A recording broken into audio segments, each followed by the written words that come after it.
मेरे साथ बोलिए, भारत माता की। भाई ऐसी आवाज नहीं चलेगी, இன்னும் கொஞ்சம் சத்தமா சொல்லுங்க. दोनों हाथ उठाइए। Meenakshi Faculty of Occupational Therapy. Admissions open for BOT and MOT. Apply now. 24 के चुनाव जीतने के संकल्प की मुट्ठी भींचिए।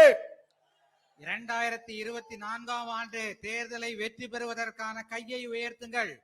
और प्रचंड आवाज से बोलिए, भारत माता की, भारत माता की। आज जिनके नेतृत्व में एन मन एन मक्कल यात्रा की शुरुआत हो रही है, ऐसे मेरे प्रिय भाई और तमिलनाडु भारतीय जनता पार्टी के अध्यक्ष के अन्नामलाई जी, अन्नामलाई जरा आगे आओ। सभी लोग अन्नामलाई के लिए जोर से स्वागत में ताली बजाइए। இன்று என் மண் என் மக்கள் என்கின்ற நடைப்பயணத்தை தொடங்கவிருக்கின்ற என்னுடைய அன்பு சகோதரர் அண்ணாமலை அவர்களே, डॉक्टर एल मुरुगन जी, Shri R B Uday Kumar ji, AIADMK के नेता, श्री सीटी रवि जी, भारतीय जनता पार्टी के राष्ट्रीय महासचिव, श्री पी सुधाकर रेड्डी जी, यहां के हमारे प्रभारी श्री एसी षणमुगम जी, अध्यक्ष श्री जी के वासन जी, तमिल मनीला कांग्रेस पार्टी के नेता श्री टी देवनाथन यादव जी, अध्यक्ष इंडिया मक्कल कालवी मुनेत्र कड़गम, श्री वी जॉन पांडियन जी, श्रीमती वानती श्रीनिवासन जी, श्री पौन राधाकृष्णन जी, श्री नयनार नागेंद्रन जी, मंच पर बैठे हुए एनडीए का नेतृत्वगण और आज रामेश्वरम की रामनाथ स्वामी की भूमि पर आए हुए मेरे प्यारे भाइयों और बहनों, वणक्कम, नमस्कार। தேசிய ஜனநாயக கூட்டணியிலே அங்கம் வகிக்கின்ற மேடையிலே அமர்ந்திருக்கின்ற என்னுடைய அன்பு நண்பர்கள், எல்லா கட்சி தலைவர்கள் அவர்களே, இங்கே ராமநாத சுவாமியினுடைய அருளாசையை பெறுவதற்காக வந்திருக்கின்ற மக்களே, नाम छोड़ दो, नाम छोड़ दो, नाम छोड़ दीजिए, बाकी का बोलिए। भाइयों और बहनों, सबसे पहले मैं दुनिया की सबसे प्राचीन भाषा तमिल में बोल नहीं सकता हूं, इसलिए आप सबसे क्षमा मांगता हूं। உலகத்தின் மிக பழமையான மொழியாகிய தமிழ் மொழியிலே உங்களிடத்திலே பேச முடியாததற்காக முதலில் உங்களிடத்திலே நான் மன்னிப்பு கேட்டுக்கொள்கிறேன்। भारत की परंपरा, भारत की महान संस्कृति, हमारे धर्म और हमारी साझी विरासत के समागम जैसे रामेश्वरम की इस पवित्र धरती को मैं प्रणाम करता हूं। இந்த ராமேஸ்வர பூமியானது இந்தியாவின் இந்து மதத்தின் நம்முடைய பாரம்பரியத்தின் சின்னமாக விளங்குகிறது। இந்த பூமியின் மக்கள் அனைவருக்கும் நான் என் இருகரம் கூப்பி வணக்கம் தெரிவிக்கிறேன்। मित्रों, आज रामनाथ स्वामी के सानिध्य से हमारे नेता अन्नामलाई जी एन मन एन मक्कल यात्रा लेकर तमिलनाडु भर में पैदल चलने के लिए निकल रहे हैं। ராமநாத சுவாமி அவருடைய அருளாசியின் கூட எடுத்துக்கொண்டு நம்முடைய பாஜகவின் மாநில தலைவர் அண்ணாமலை அவர்கள் தமிழ்நாடு முழுவதும் நடைப்பயணம் செல்லவிருக்கிறார்। मित्रों, एन मन एन मक्कल यात्रा केवल राजनीतिक यात्रा नहीं है, அன்பு நண்பர்களே, இந்த என் மண் என் மக்கள் நடைப்பயணமானது வெறும் அரசியல் சார்ந்த நடைப்பயணம் அல்ல. एन मन एन मक्कल यात्रा महान तमिल भाषा को पूरी दुनिया में पहुंचाने की यात्रा है। என் மண் என் மக்கள் நடைப்பயணம் இந்த பழமையான தமிழ் மொழியை உலகம் முழுவதும் கொண்டு சேர்ப்பதற்கான ஒரு நடைப்பயணமாகும். एन मन एन मक्कल यात्रा तमिल संस्कृति को कश्मीर से कन्याकुमारी और कलकत्ता से लेकर सोमनाथ तक पहुंचाने की यात्रा है। இந்த என் மண் என் மக்கள் என்கின்ற நடைப்பயணம் தமிழகத்தின் இந்த கலாச்சாரத்தை பண்பாட்டை காஷ்மீரில் இருந்து கன்னியாகுமரி வரை கல்கத்தாவில் இருந்து சோமநாத் வரை கொண்டு செல்லும் ஒரு நடைப்பயணமாகும். एन मन एन मक्कल यात्रा महान तमिल संस्कृति को पूरे भारत के 130 करोड़ लोगों के मन में सम्मान पैदा करने की एक कवायद है। இந்த என் மண் என் மக்கள் நடைப்பயணம் இந்திய நாட்டின் 130 கோடி மக்களின் மனதிலே ஒரு மரியாதையை ஏற்படுத்துவதற்காக நடத்தப்படுகின்ற ஒரு நடைப்பயணம். एन मन एन मक्कल यात्रा तमिलनाडु को परिवारवाद से मुक्त करने की यात्रा है। என் மண் என் மக்கள் நடைப்பயணம் தமிழகத்திலிருந்து குடும்ப ஆட்சியை ஒழிக்குவதற்காக செய்யப்படுகின்ற ஒரு நடைப்பயணம். एन मन एन मक्कल यात्रा तमिलनाडु को भ्रष्टाचार से मुक्त कराने की यात्रा है। என் மண் என் மக்கள் நடைப்பயணம் தமிழ்நாட்டை ஊழலிலிருந்து விடுவிப்பதற்காக செய்யப்படுகின்ற ஒரு நடைப்பயணம். एन मन एन मक्कल यात्रा तमिलनाडु के कानून और व्यवस्था को अच्छा बनाने का एक प्रयास है। இந்த என் மண் என் மக்கள் நடைப்பயணம் தமிழ்நாட்டிலே இருக்கின்ற சட்ட ஒரு நடைப்பயணம்.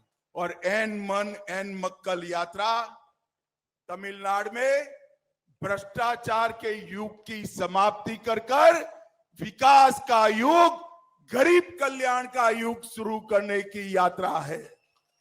ஊழல்வாதிகளை ஒழித்து ஏழை மக்களின் நலத்தை பேணுகின்ற ஒரு அரசினை உருவாக்குவதற்காக செய்யப்படுகின்ற ஒரு நடைப்பயணம் இந்த என் மக்கள் என் மண் என் மக்கள் நடைப்பயணம். आप थोड़ा लिख कर बोलिए तो गलती नहीं होगी। मित्रों, इस यात्रा में हमारे युवा नेता अन्ना मलाई जी वाहन के द्वारा 10,000 किलोमीटर और पैदल 700 किलोमीटर की पद यात्रा कर कर तमिलनाडु की हर विधानसभा में जाने वाले हैं। இன்று இந்த நடைப்பயணத்தை தொடங்கி 700 கிலோமீட்டர் தூரம் நடந்து தமிழ்நாட்டிலே உள்ள 234 தொகுதிகளையும் நம்முடைய மாநில தலைவர் அண்ணாமலை அவர்கள் நடக்கவிருக்கிறார். इस महान तमिलनाडु के हर जिले में हर असेंबली में हमारे प्रिय प्रधानमंत्री नरेंद्र मोदी जी का संदेश लेकर जाने वाले हैं। இந்த தமிழ்நாட்டிலே இருக்கின்ற ஒவ்வொரு மாவட்டத்திலும் ஒவ்வொரு அசெம்பிளி தொகுதியிலும் நம்முடைய பிரியத்திற்குரிய பாரத பிரதமர் நரேந்திர மோடி அவர்களின் செய்தியை கொண்டு செல்லவிருக்கிறார் தன்னுடைய நடைப்பயணத்தின் மூலமாக திரு அண்ணாமலை அவர்கள். एमजी रामचंद्रन और महान जयललिता के गरीब कल्याण के मंत्र को गांव गांव तक पहुंचाने के लिए हमारे नेता जाने वाले हैं। புரட்சி தலைவர் எம்ஜிஆர், புரட்சி தலைவர் ஜெயலலிதா ஆகியோரின் ஏழைகள் நலத்திட்டங்களை மீண்டும் கொண்டு வருவதற்காக இந்த நடைப்பயணத்தை செய்கிறார் நம்முடைய மாநில தலைவர் திரு அண்ணாமலை அவர்கள். मित्रों, एन मन एन मक्कल यात्रा के माध्यम से हमारे प्रदेश अध्यक्ष श्री अन्नामलाई जी महान तमिल भाषा, महान तमिल संस्कृति, तमिल साम्राज्यों का इतिहास, तमिलनाडु के देश की समृद्धि में योगदान और प्रदेशवाद की जगह सबको साथ लेने वाला मोदी जी के राष्ट्रवाद को तमिलनाडु में प्रस्तापित करने जा रहे हैं।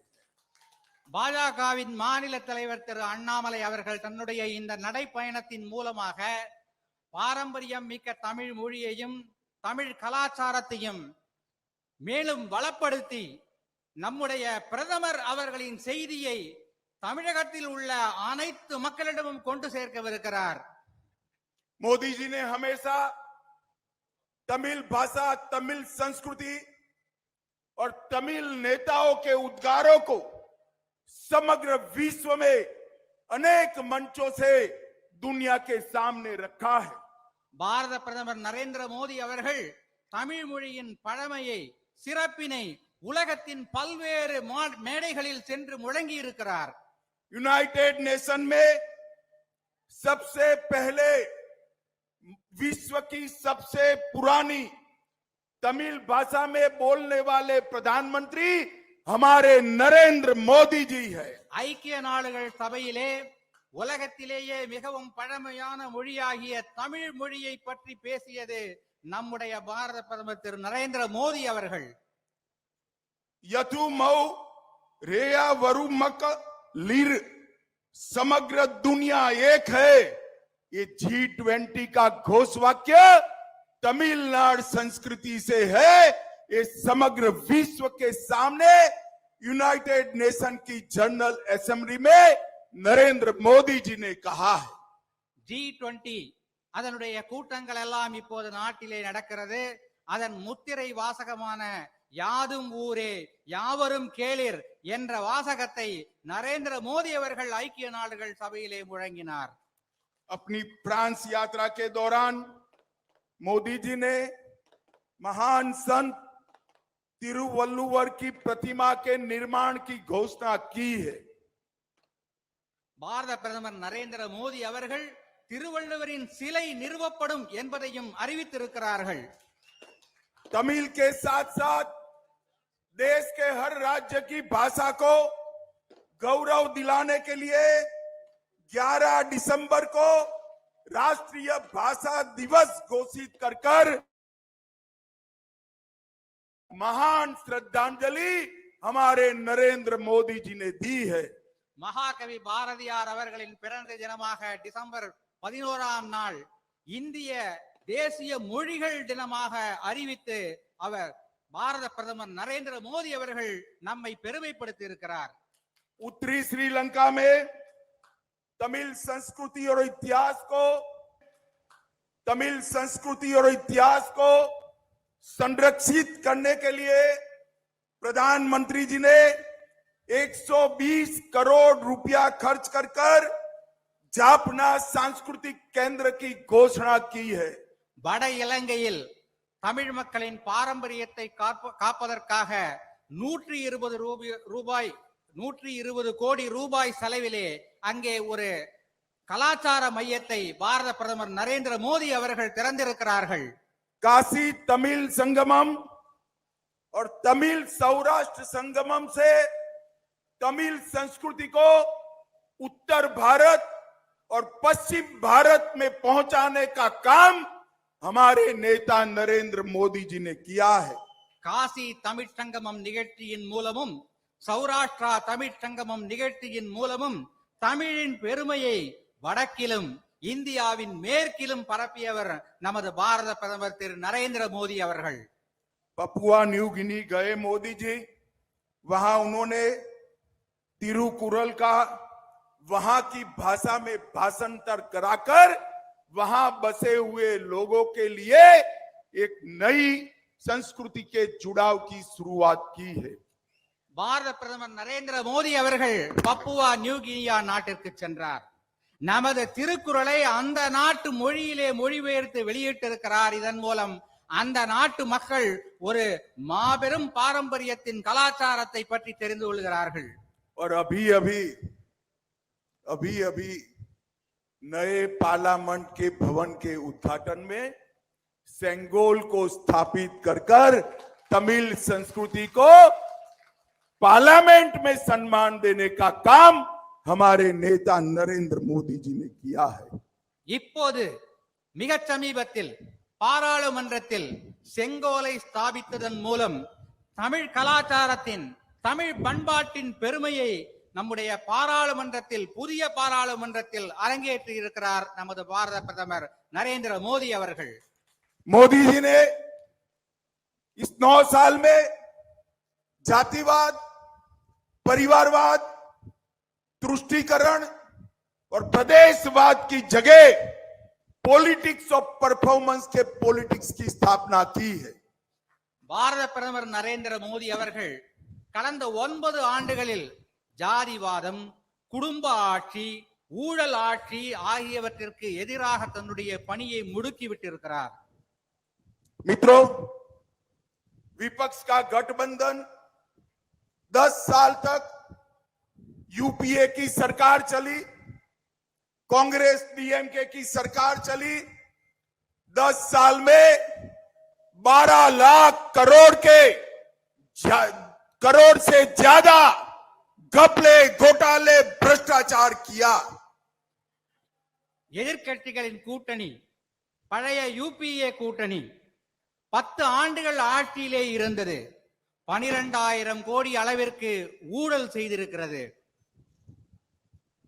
मित्रों, मैं आज कांग्रेस पार्टी और तमिलनाडु के मुख्यमंत्री स्टालिन जी को कहना चाहता हूं, नाम बदलने से कुछ नहीं होता।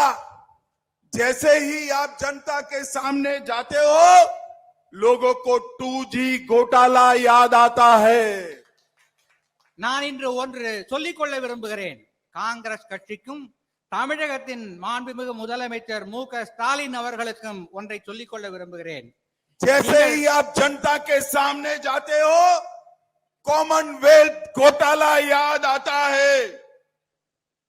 நீங்கள் மக்களிடத்திலே உங்களுடைய வாக்குகளை கோருவதற்காக செல்லும் போது உங்களுடைய 2G தான் நினைவுக்கு வரும். உங்களுடைய காமன்வெல்த் போட்டிகளில் நீங்கள் செய்த ஊழல் தான் நினைவுக்கு வரும். जब भी आप जनता के सामने जाते हो, कोयला घोटाला जनता को याद आता है। எப்போதெல்லாம் நீங்கள் மக்களிடத்திலே வாக்கு சேகரிக்க செல்லுகிறீர்களோ அப்போதெல்லாம் அவர்களுக்கு கரியிலே நீங்கள் செய்த ஊழல் தான் நினைவுக்கு வரும். जब भी आप जनता के सामने जाते हो, आज भी चॉपर स्कैम याद आता है। எப்போதெல்லாம் நீங்கள் மக்களிடத்திலே வாக்கு சேகரிக்க செல்லுகிறீர்களோ அப்போதெல்லாம் அவர்களுக்கு ஹெலிகாப்டர் ஊழல் தான் நினைவுக்கு வரும். जब भी आप जनता के सामने जाते हो, सबमरीन घोटाला भी याद आता है। எப்போதெல்லாம் நீங்கள் மக்களிடத்திலே ஓட்டு கேட்க செல்லுகிறீர்களோ அப்போதெல்லாம் நீங்கள் செய்த அந்த ஊழல்கள் தான் அவர்களுக்கு நினைவுக்கு வரும். जब भी आप घोटाला भी जनता को याद आता है। இஸ்ரோ நிறுவனத்திலே நீங்கள் செய்த அந்த விண்வெளி ஆராய்ச்சி நிறுவனத்திலே நீங்கள் செய்த அந்த ஊழல் தான் மக்களுக்கு ஞாபகத்திற்கு வரும். मित्रों, ये यही टोली है जिसने धारा 370 हटाने का विरोध किया था। இந்த கூட்டணி தான் அரசியல் சட்ட திருத்தம் 370 மாற்றுவதற்கு எதிர்ப்பு தெரிவித்தது, நீக்குவதற்கு எதிர்ப்பு தெரிவித்தது. मैं आज इस जनता को, तमिलनाडु की महान जनता को पूछने आया हूं, कश्मीर हमारा है या नहीं है? நான் இங்கு இந்த தமிழ்நாட்டு மக்களிடத்திலே ஒரு கேள்வியை கேட்க விரும்புகிறேன். காஷ்மீர் இந்தியாவுடையதா, நம்முடையதா இல்லையா? சொல்லுங்கள். जोर से बोलिए, है या नहीं है? धारा 370 हटानी चाहिए या नहीं हटानी चाहिए? मोदी जी ने धारा 370 हटाई।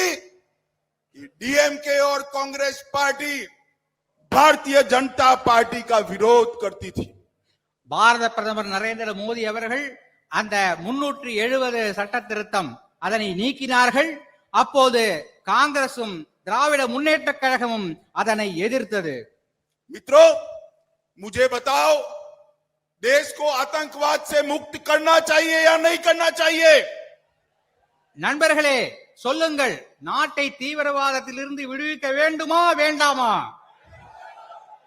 जब मोदी जी ने आतंकवाद पर लगाम लगाने के लिए सर्जिकल स्ट्राइक और एयर स्ट्राइक किया, ये यूपीए वाले इसका विरोध कर रहे थे। பாரத பிரதமர் நரேந்திர மோடி அவர்கள் தீவிரவாதத்தை ஒடுக்குவதற்காக சர்ஜிக்கல் ஸ்ட்ரைக், ஏர் ஸ்ட்ரைக், 2 விமானம் மூலம் தாக்குதல் நடத்திய போது இந்த யூபிஏ கட்சிகள் தான் அதனை எதிர்த்தது. मित्रों, आज मैं तमिल जनता को ये भी याद कराने आया हूं, यही कांग्रेस यूपीए के शासन में ही तमिलों का नरसंहार श्रीलंका में हुआ था। நண்பர்களே, மேலும் ஒரு விஷயத்தை உங்களுக்கு நான் இப்போது சொல்ல விரும்புகிறேன். இதே யூபிஏ அரசாங்கம் தான் இலங்கையில் தமிழர்கள் அழித்து ஒழிக்கப்படுவதற்கு காரணமாக இருந்தார்கள் என்பதும் உங்களுக்கு தெரியும். इन्होंने के समय में ही तमिल मछुआरों की दुर्दशा जो हुई, इसके जिम्मेदार डीएमके और कांग्रेस पार्टी है। இவர்களுடைய ஆட்சி காலத்திலே தமிழக மீனவர்கள் பட்ட கஷ்ட நஷ்டங்கள், துன்பங்கள், இவற்றிற்கெல்லாம் காரணம் யூபிஏ அரசாங்கமும் திராவிட முன்னேற்ற கழகமும் தான். मित्रों, ये विपक्ष का जो टोला है वो भारत का विकास नहीं करना चाहता है, अपने परिवार का विकास करना चाहता है। இந்த எதிர்க்கட்சி கூட்டணி நாட்டை வளர்க்க வேண்டும் என்று நினைக்கவில்லை, அவர்களது குடும்பத்தை வளர்க்க வேண்டும் என்று நினைக்கிறார்கள். सोनिया गांधी को, राहुल गांधी जी को प्रधानमंत्री बनाना है। சோனியா காந்தி அவர்களுக்கு ராகுல் காந்தியை பிரதமராக்க வேண்டும் என்ற ஆசை. स्टालिन जी को, उदयनिधि को मुख्यमंत्री बनाना है। ஸ்டாலினுக்கு உதயநிதி அவர்களை முதல் மந்திரியாக்க வேண்டும் என்ற விருப்பம். लालू जी को, तेजस्वी को मुख्यमंत्री बनाना है। லாலு பிரசாத் யாதவ் அவர்களுக்கு பீகாரில் தேஜஸ்வி அவர்களை முக்கிய மந்திரியாக ஆக்க வேண்டும் என்ற விருப்பம். ममता दीदी को अपने भतीजे को मुख्यमंत्री बनाना है। மம்தா அவர்களுக்கு அவருடைய மருமகனை மேற்கு வங்கத்தின் முதல்வராக ஆக்க வேண்டும் என்ற எண்ணம். और उद्धव ठाकरे जी को अपने बेटे को मुख्यमंत्री बनाना है। மகாராஷ்டிரத்தில் உத்தவ் தாக்கரே அவர்களுக்கு அவருடைய மகனை முதல்வராக்க ஆக வேண்டும் என்ற விருப்பம். वो भारत और तमिलनाडु को एम्पावर करना नहीं चाहते, वो अपने बेटे, भतीजे, बेटियों को एम्पावर करना चाहते हैं। இவர்கள் இந்தியாவையோ அல்லது தமிழ்நாட்டையோ வலுப்படுத்த வேண்டும் என்று நினைக்கவில்லை, தங்களுடைய மகனையோ மகளையோ அல்லது மருமகனையோ வளப்படுத்த வேண்டும் என்று நினைக்கிறார்கள். मोदी जी अकेले ऐसा नेता है जो दिन रात 24 घंटे में 20 घंटे तक भारत कल्याण की तमिलनाडु को आगे बढ़ाने की बात सोचते हैं। நரேந்திர மோடி அவர்கள் மட்டுமே நம் நாட்டில் இருக்கின்ற ஒரே தலைவர், இந்த நாட்டையும் தமிழ்நாட்டையும் வளப்படுத்த வேண்டும், நலத்திட்டங்களை வழங்க வேண்டும் என்ற ஒரு தலைவர். मित्रों, ये तमिलनाडु में जो अभी सरकार चल रही है, देश की सबसे करप्ट सरकार अगर कहीं पर है, அன்பு நண்பர்களே, தமிழ்நாட்டிலே இப்போது நடக்கின்ற ஒரு அரசாங்கம் ஊழல் மிகுந்த ஒரு அரசாக இருக்கிறது. நாட்டிலேயே உலகிலேயே ஊழல் மிகுந்த அரசாக இருக்கிறது. अपने मंत्रिमंडल के एक मंत्री करोड़ों रुपए के घोटाले में ईडी ने अरेस्ट किए। शर्म आनी चाहिए स्टालिन जी आपको। आज भी जेल में होने के बावजूद आपने उसको मंत्री बनाकर रखा है। உங்களுடைய மந்திரி சபையிலே ஒரு மந்திரி ஊழல் வழக்கிற்காக கைது செய்யப்பட்டு இன்று கூட ஜெயிலில் இருக்கிறார். இப்போதும் நீங்கள் அவரை உங்களுடைய மந்திரி சபையிலே மந்திரியாக தொடர்ந்து வைத்துக் கொண்டிருக்கிறீர்கள். நீங்கள் வெட்கப்பட வேண்டும் ஸ்டாலின் அவர்களே. मुझे बताइए, जो जेल में है वो मंत्री रह सकता है क्या? ஜெயிலில் இருப்பவர் மந்திரியாக நீடிக்கலாமா? சொல்லுங்கள். जोर से बोलिए, उनका इस्तीफा लेना चाहिए या नहीं लेना चाहिए? அவர் ராஜினாமா செய்திருக்க வேண்டாமா சொல்லுங்கள். मगर स्टालिन जी नहीं ले सकते, ஆனால் ஸ்டாலின் அவரது ராஜினாமாவை ஏற்க மாட்டார். क्योंकि उनके भय है कि इस्तीफा लिया तो सारे राज सारे सस्पेंस वो खोल देंगे. ஏனென்றால் அவர் ராஜினாமா கடிதத்தை அவரிடத்திலிருந்து வாங்கினால் அவர் எல்லா ரகசியத்தையும் வெளியே சொல்லிவிடுவார். इसलिए वो इनका इस्तीफा नहीं ले सकते. இதனால் தான் அவர் அவரிடத்திலிருந்து ராஜினாமாவை பெற மறுக்கிறார். मगर मैं आपको बताता हूं स्टालिन, हमारे नेता अन्नामलाई ने सिर्फ एक ट्वीट किया और आपकी डीएमके सरकार की नींव हिल गई. नींव எங்களுடைய பாரதிய ஜனதாவின் மாநில தலைவர் கே அண்ணாமலை அவர்கள் ஒரே ஒரு ட்வீட் போட்டால் உங்களுடைய ஆட்சிக்கு பூகம்பம் ஏற்படுகிறது. और करोड़ों रुपए की घोटाले वाली फाइल तमिलनाडु की 8.5 करोड़ जनता के सामने आ गई. அவர்கள் செய்த பல கோடி ரூபாய்க்கான ஊழல் இப்போது தமிழக மக்களின் முன்னால் வெளிவந்திருக்கிறது. अब एक ट्वीट से आपकी इतनी दिक्कतें बनी है, अब अन्नामलाई 10,000 किलोमीटर की यात्रा लेकर निकले हैं, आपका क्या होगा? இந்த ஒரு ட்வீட்டின் மூலமாக நிலநடுக்கம் ஏற்படுகிறது என்றால் 10,000 கிலோமீட்டர் நடக்க போகிறார் எங்களுடைய தலைவர். அப்போது உங்களுக்கு என்ன ஆகும் யோசித்து பாருங்கள் ஸ்டாலின் அவர்களே. मित्रों, ये सरकार अवैध शराब माफियाओं की सरकार है. இந்த ஆட்சி ஊழல் பேர்வழிகளின் ஆட்சி, குற்றம் புரிவோர்களின் ஆட்சி. ये सरकार रेत माफियाओं की सरकार है. இந்த அரசு ரேட் மாஃபியாவின் ஒரு அரசாக இருக்கிறது. ये सरकार Tamil Nadu electricity generation and distribution निगम के घोटाले वाली सरकार है. இந்த அரசு தமிழ்நாடு மின் பகிர்வான கழகத்திலே ஊழல் செய்திருக்கின்ற ஒரு அரசு. ये सरकार गरीब विरोधी सरकार है. ஏழை மக்களுக்கு விரோதமாக செயல்படுகின்ற ஒரு அரசு இது. 500 से ज्यादा वादे स्टालिन ने अपने घोषणा पत्र में किए थे. मैं आज याद कराने आया हूं, क्या हुआ वो वादों का. உங்களுடைய தேர்தல் வாக்குறுதியிலே, திராவிட முன்னேற்ற கழகத்தின் தேர்தல் வாக்குறுதியிலே ஸ்டாலின் அவர்கள் கொடுத்த வாக்குறுதிகள் எல்லாம் என்ன ஆயிற்று? वो वादे पूरे करने की जगह आपने समग्र तमिलनाडु को शराब और नस्ली दवा और गांजों के व्यापार में डुबो दिया है. உங்களுடைய வாக்குறுதிகளை நிறைவேற்றுவதற்கு பதிலாக தமிழ்நாட்டு மக்களை, தமிழ்நாட்டை மருந்துகள், கெட்ட மருந்துகள் அவர்களுக்கு அளிப்பதன் மூலம் மிகப்பெரிய ஊழலை நீங்கள் செய்திருக்கிறீர்கள். आंकड़े लिखना जरा, मैं कुछ भी करूँ.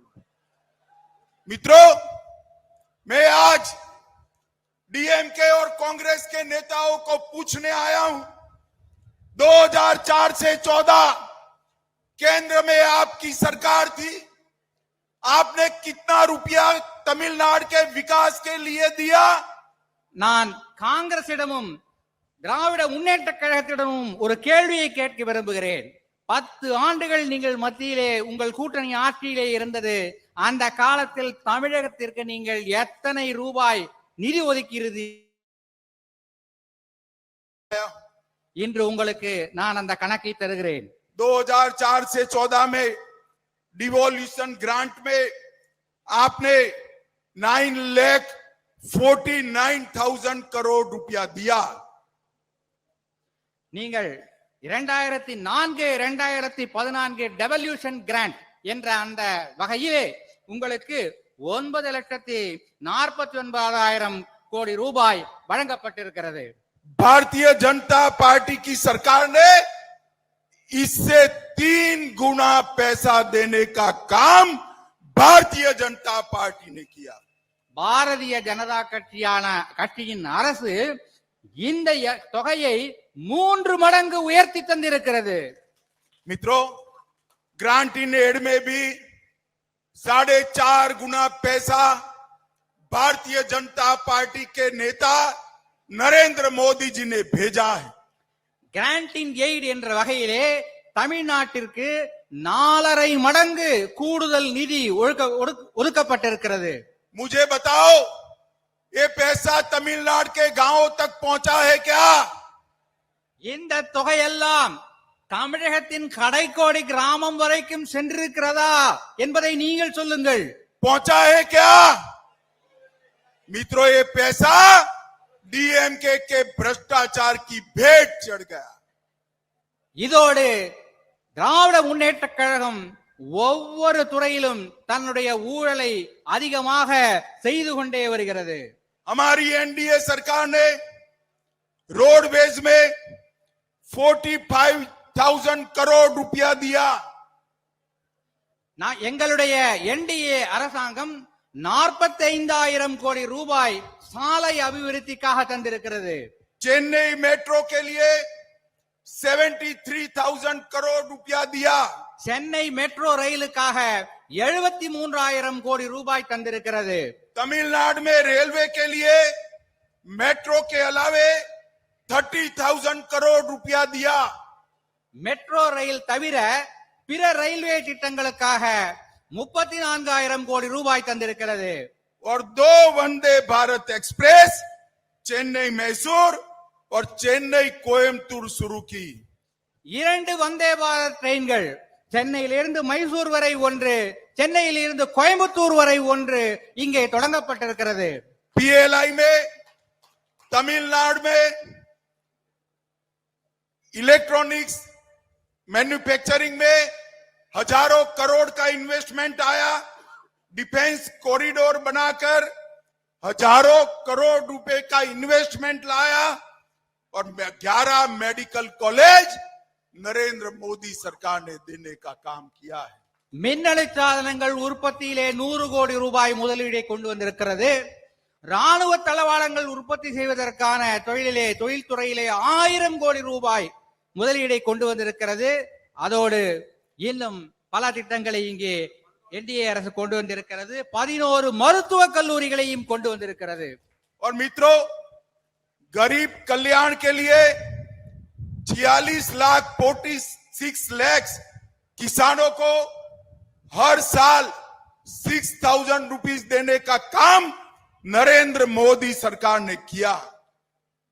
ஏழைகளுக்கு உதவி செய்யும் திட்டமான கிசான் சம்மான் திட்டம், அந்த திட்டத்தின் மூலமாக 46,44,000 உழவர்களுக்கு வருடத்திற்கு 6,000 ரூபாய் தருகின்ற திட்டத்தை மோடி அரசு தொடங்கி இருக்கிறது. जल जीवन मिशन के तहत 86 लाख परिवारों को पानी का कनेक्शन आजादी के 75 साल के बाद नरेंद्र मोदी जी ने दिया. குழாய் மூலம் குடிநீர் வழங்கும் ஜல் ஜீவன் மிஷன் திட்டத்தின் கீழ் 86 லட்சம் மக்களுக்கு வீடுகளுக்கு நேரடியாக குழாயின் மூலம் குடிநீர் தருகின்ற திட்டத்தை நரேந்திர மோடி அவர்கள் செய்திருக்கிறார். 1,85 लाख लोगों को 5 लाख तक का पूरा हेल्थ का खर्चा आयुष्मान भारत के तहत फ्री ऑफ कॉस्ट किया. 1,86,00,000 மக்களுக்கு அவர்களுடைய மருத்துவ செலவை இலவசமாக அவர்கள் செய்து கொள்வதற்கு ஏற்ற வகையிலே ஆயுஷ்மான் பாரத் என்கின்ற திட்டத்தை பாரத பிரதமர் அவர்கள் கொண்டு வந்திருக்கிறார். 62 लाख परिवारों को टॉयलेट देने का काम किया. 62 லட்சம் மக்களுக்கு குடும்பங்களுக்கு கழிப்பறை வசதி ஏற்படுத்தி கொடுக்கும் திட்டத்தை பாரத பிரதமர் நரேந்திர மோடி அவர்கள் தந்திருக்கிறார். 1,10,00,000 परिवारों को हर व्यक्ति को 5 kg चावल फ्री ऑफ कॉस्ट देने का काम नरेंद्र मोदी. லட்சம் மக்களுக்கு ஒவ்வொரு குடும்பத்திற்கும் 5 கிலோ அரிசி இலவசமாக வழங்குகின்ற அன்ன யோஜனா திட்டத்தை பாரத பிரதமர் அவர்கள் தந்திருக்கிறார். 15 लाख परिवारों को प्रधानमंत्री आवास योजना का हाउस देने का काम किया। 15 லட்சம் குடும்பங்களுக்கு பிரதம மந்திரியின் வீட்டு வசதி திட்டத்தின் மூலமாக வீடுகள் கட்டி கொடுக்கப்பட்டிருக்கின்றன. और डीबीटी स्कीम से 1.31 लाख करोड़ रुपया गरीबों के बैंक अकाउंट में ट्रांसफर किया। 1,31,00,000 மக்களுக்கு இந்த ஜன்தன் ஸ்கீம் மூலமாக பணம் செலுத்தப்பட்டிருக்கிறது. मित्रों, मैं आज स्टालिन जी को कहने आया हूं, स्टालिन जी, मैंने एनडीए सरकार ने ये 9 साल में क्या किया, इसका हिसाब तमिलनाडु की 8.5 करोड़ की 8.5 करोड़ जनता को दिया है।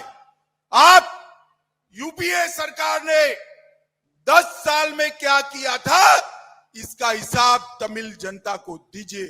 நான் இன்று தமிழக முதல்வர் ஸ்டாலின் அவர்களிடம் ஒரே ஒரு கேள்வியை கேட்க விரும்புகிறேன். 9 ஆண்டுகளில் என்டிஏ அரசாங்கம் என்னென்ன திட்டங்கள் எல்லாம் கொண்டு வந்தது, எத்தனை தொகை ஒதுக்கப்பட்டது என்பதற்கான கணக்கு வழக்கினை நான் இங்கே இந்த தமிழக மக்களுக்கு தந்திருக்கிறேன். உங்களுடைய பழைய என்டிஏ அரசாங்கம் என்ன செய்தது என்பதை நீங்கள் சொல்லுங்கள்.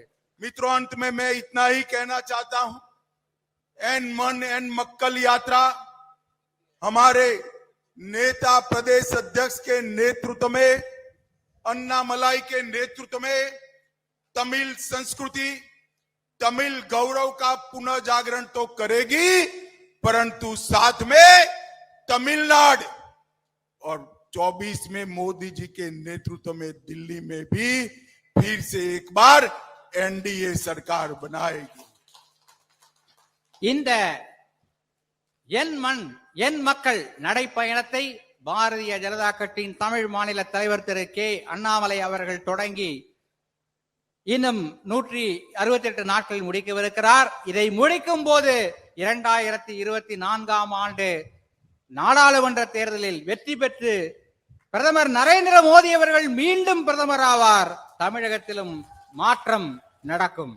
मित्रों, अंत में तमिलनाडु की जनता को मैं करबद्ध निवेदन करता हूं, रिक्वेस्ट करता हूं कि आने वाले 24 के चुनाव में मोदी जी के नेतृत्व में हमारे सारे एनडीए के साथियों को वोट देकर सबसे ज्यादा सांसद तमिलनाडु से दिल्ली में भेजिए। நான் இங்கே கூடியிருக்கின்ற அனைத்து மக்களிடத்திலும் இருகரம் கூப்பி வேண்டி கேட்டுக் கொள்கிறேன். 2024 ஆண்டு நாடாளுமன்ற தேர்தலிலே பாரதிய ஜனதா கட்சிக்கும் மேடையிலே இருக்கின்ற எங்களுடைய கூட்டணி கட்சிகள் அனைத்திற்கும் வாக்களித்து அதிக அளவில் தமிழ்நாட்டிலிருந்து பாராளுமன்ற உறுப்பினர்களை நீங்கள் டெல்லிக்கு அனுப்ப வேண்டும் என்று கேட்டுக்கொள்கிறேன். मेरे साथ दोनों हाथ उठाइए, उठाइए दोनों हाथ, இரு கைகளை உயர்த்தி சொல்லுங்கள். मोदी जी को पीएम बनाने के संकल्प की मुट्ठी भींचिए। மோடி அவர்களை பிரதமராக்குகின்ற அந்த இலட்சியத்தை நினைத்து கையை முறுக்குங்கள். और प्रचंड आवाज से बोलिए, भारत माता की, भारत माता की, वंदे वंदे वंदे।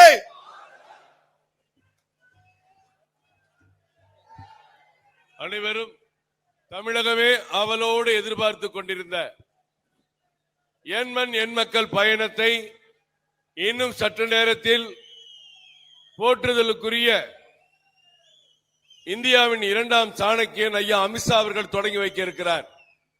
Meenakshi Faculty of Occupational Therapy. Admissions open for BOT and MOT. Apply now.